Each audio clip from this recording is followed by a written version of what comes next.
Ja, also ich bin Lilly Köhler. Ich bin ausgebildete Schauspielerin, wollte das auch immer werden, model aber auch nebenbei, mache halt viele Moderationen und vor 2,5 Monaten mein erstes Buch rausgebracht. Oh, herzlichen Glückwunsch. Danke. Was ist das denn für ein Buch? Das ist Lyrik, also es ist ein Lyrikband. Mhm. Ja, ich habe halt immer schon Gedichte geschrieben, wusste aber nicht jetzt, dass daraus jemals was entstehen könnte. Und letztes Jahr hatte ich ein paar davon meinem Papa geschenkt zum Geburtstag, zum 60. Und viele Leute haben das halt gelesen und gesagt, reicht das doch mal ein, guck doch mal. Und da hatte ich im Sommer schon einen Buchvertrag. Wow. Und genau, und das heißt mein zagfriedles Leben. Und ja, jetzt komme ich halt auch noch gerade von der Lesung aus dem Ruhrgebiet von gestern Abend. Es war schon meine 7. Lesung jetzt und ja, kommt echt gut an. Also, Wo kann man das Buch finden? Ja, ihr könnt es bei Amazon finden oder halt auch einfach über den Verlag, den Triech-Verlag bestellen oder über mich, über meine Webseite. Ne, wenn ihr es signiert haben wollt, also www.lillyköhler.com.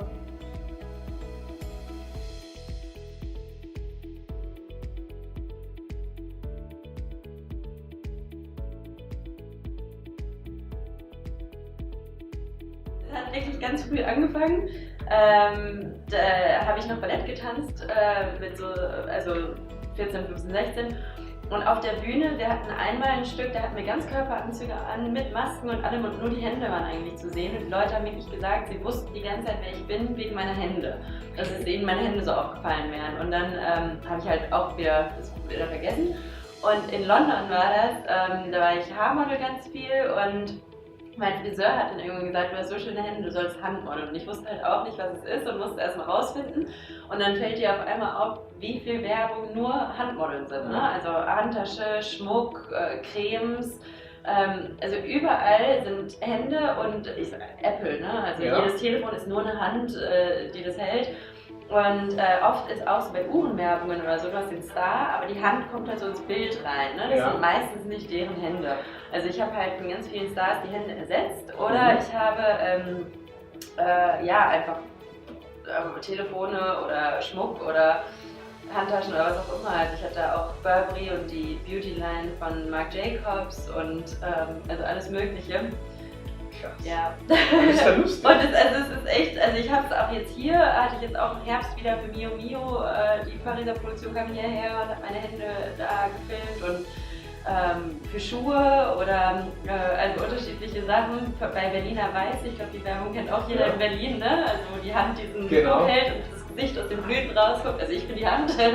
Cool. Ja, also es ist echt ein ganz cooler Nebenjob, ne? Und ich sag mal, du kannst im Prinzip die Nacht vorher feiern und kannst trotzdem zur Arbeit gehen.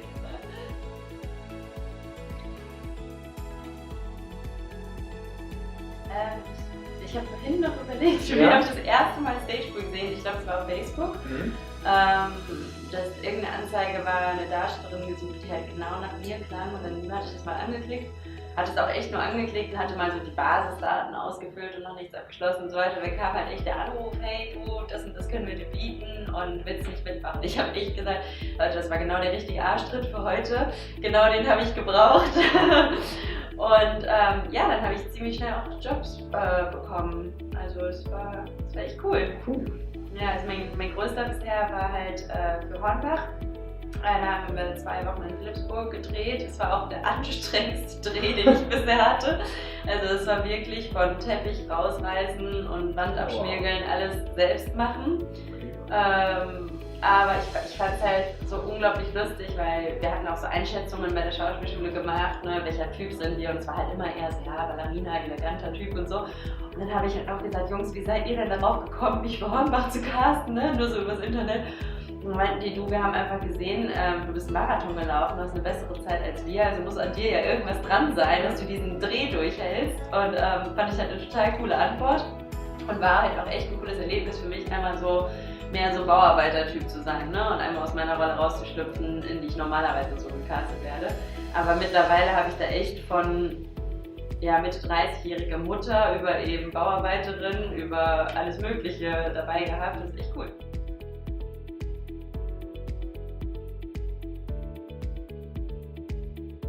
Ja, also es gibt immer wieder seltsame Castings. Ne? Also ich sag mal, oft ist halt allein die Props, die sie dir geben, seltsam, ne? Weil so, okay, der Telefon ist ein Apfel und weiß ich nicht, eine leere Schale ist ein Kuchen und du musst dir jetzt vorstellen, dass du gegen die Wand gelehnt schläfst, weil wir drehen gerade eine Bettszene, aber irgendwie upside down oder so.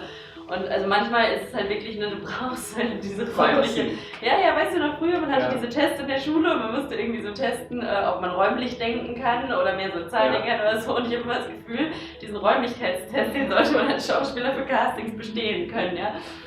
Also das ist halt oft schon irgendwie komisch, ne, wo du zum Teil halt reinkommst, 4 Fremde um dich herum hast, ne, dann sagt dir irgendwer, das ist deine Oma, das sind deine Kinder, ihr backt einen Kuchen, hier ist eine leere Schüssel, jetzt habt mal Spaß beim Weihnachtskuchenbacken, ja, du schwitzt, weil es ist Ostern und denkst so, okay Kinder, ne, so hier Jingle Bells oder machst irgendwas, also das ist schon seltsam oder auch mal für Poco ein Casting, wo wir alle zu Theo schmier mir ein Bananenbrot durch die Gegend hüpfen mussten und Poco, irgendwie, ja bitte.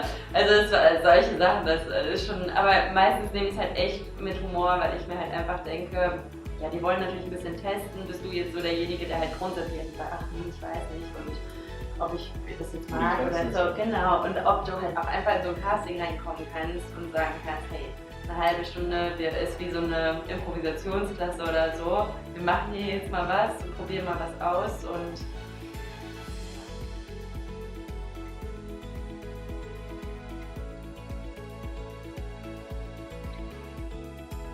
ja, also A, geht da bloß fröhlich und gut gelaunt hin, ne? Also ich kenne ganz viele Leute, die schon so schnell immer den Kaffee aufhaben von was sie da eintragen mussten über ich weiß nicht, was sie dann da machen muss. Also geh gut gelaunt erstmal und offen an die Sache, fühl dich möglichst frisch. Ja, ich sag mal, ne, pfleg dich vorher, also wasch dir die Haare und zieh frische Klamotten an irgendwie, ne? Damit A, du dich gut fühlst, weil nervös bist du sowieso immer, aber ja, du bist auch frisch wirkst, ne? Weil ich meine, keine Werbung der Welt wurde je gemacht dafür, dass man nicht frisch ist. Also so. Das stimmt. Ja, stellst dir so gut wie möglich vor, ne? Versuch spontan darauf einzugehen, aber nimm dir vielleicht dann auch die Sekunden, wo du sagst, Moment, muss ich mir kurz vorstellen, erklär nochmal ABC, wo muss ich hingucken oder so. Also, ich meine, das sind ja auch nur Menschen, die wollen, dass du so gut wie möglich rüberkommst, damit die hinterher die Castingagentur sind, die es geschafft haben, den richtigen zu finden. Ne? Genau. Immer dieses, also ich versuche halt wirklich immer so zu denken, welches Problem versuchen die gerade zu lösen? Ne? Wie kann ich deren Problem lösen, sodass die mich halt in ihr Team mit reinnehmen? Ne? Ja?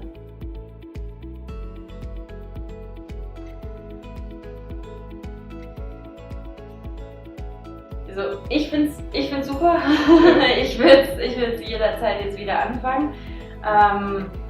Was will ich dir raten? Ich würde raten, täglich mal vorbeizuschauen. Also ich schaue es auch nicht absolut jeden Tag, aber ich versuche es halt schon. Es dauert wirklich nicht lange. Du hast ja die Kategorie passende Jobs, du kannst anklicken, ob du halt nur bezahlt sehen willst oder ob du auch offen für andere bist. Und einfach einmal kurz drüber gucken. Ne? Also du siehst ja direkt, jetzt zum Beispiel, weiß ich nicht, Haarmodel-Jobs, Haarefärben oder so, kommt nicht in Frage. Oder so Scripted Reality, nee, mag ich auch nicht und so weiter. Dann kannst du ja schnell aussortieren, drüber fliegen und dann einfach wirklich lies es dir komplett durch. Ich glaube, die meisten Leute lesen E-Mails nicht komplett und irgendeine Information fehlt, von wegen nur lange blonde Haare oder so. Das finden wir natürlich auf der Gegenseite auch doof, wenn die 150 Bewerbungen von Braunhaarigen bekommen irgendwie. Also lies es dir durch, passt du, wenn du passt, mach es so deutlich wie möglich und so kurz wie möglich, weil kein Mensch der Welt mag lange E-Mails. Und ja, das wäre jetzt so mein Tipp. Guter Tipp, guter Tipp.